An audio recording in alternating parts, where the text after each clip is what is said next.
النهاردة بنبدأ أول حلقة في الفيرست موديول أو أول موديول معانا إنه في الكورس الخاص بأساسيات الشبكات.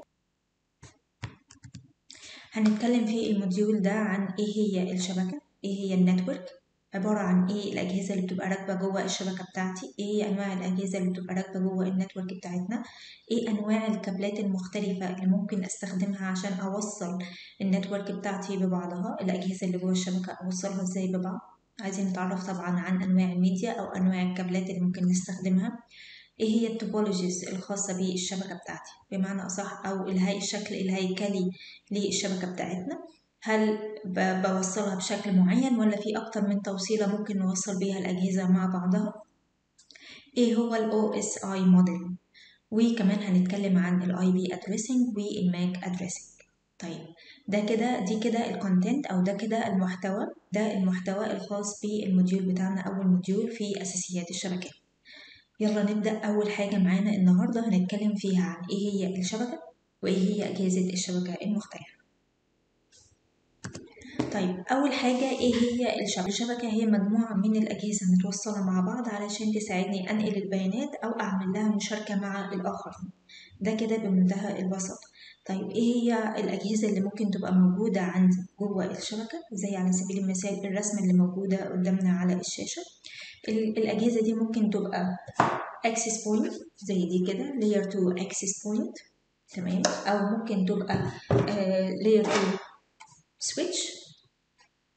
switch، أو ممكن يبقى معايا gateway أو layer 3 راوتر زي ده كده، تمام. مش كده بس، الجهاز ده كمان ممكن يبقى الموبايل بتاعي، ممكن يبقى اللابتوب، ممكن يبقى أي جهاز بستخدمه عشان أنقل وأستقبل أي رسالة أو أي داتا، تمام. دي بعض الأجهزة زي ما شايفين في الرسمة اللي قدامنا. أنا عندي هنا راوتر وعندي سويتش، والسويتش متوصل عليه مجموعة من الأكسس بوينتس، وفي الآخر كده عندنا الإند ديفايسز أو الأجهزة النهائية زي الموبايل زي اللابتوب زي البرينترز زي أي جهاز ممكن أوصله عندي جوه الشبكة. كل النتورك بتاعتنا اللي واضحة قدامنا دي بنقدر نعمل لها مانجمنت عن طريق التطبيق اللي بتقدمه شركة ريجي كلاود ابلكيشن فور فري طبعا. وهنتكلم عن طرق تانية ممكن ندير بيها الشبكة. طبعا ممكن أدير الشبكة لوكالي، ممكن أدير الشبكة عن طريق الويب، ممكن أدير الشبكة عن طريق الكونسول كيبل كوماند لاين انترفيس.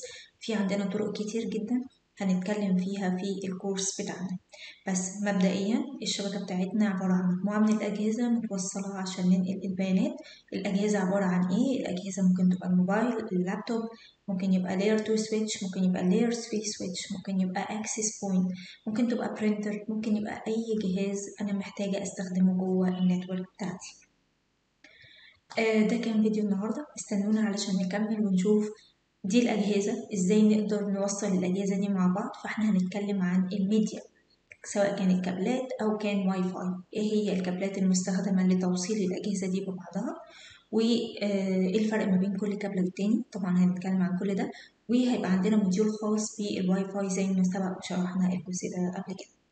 أشوفكم الفيديو الجاي، ولو عندكم أي تعليقات ما تنسوش تسيبوها تحت الفيديو، هبقى أرد عليها كلها إن شاء الله.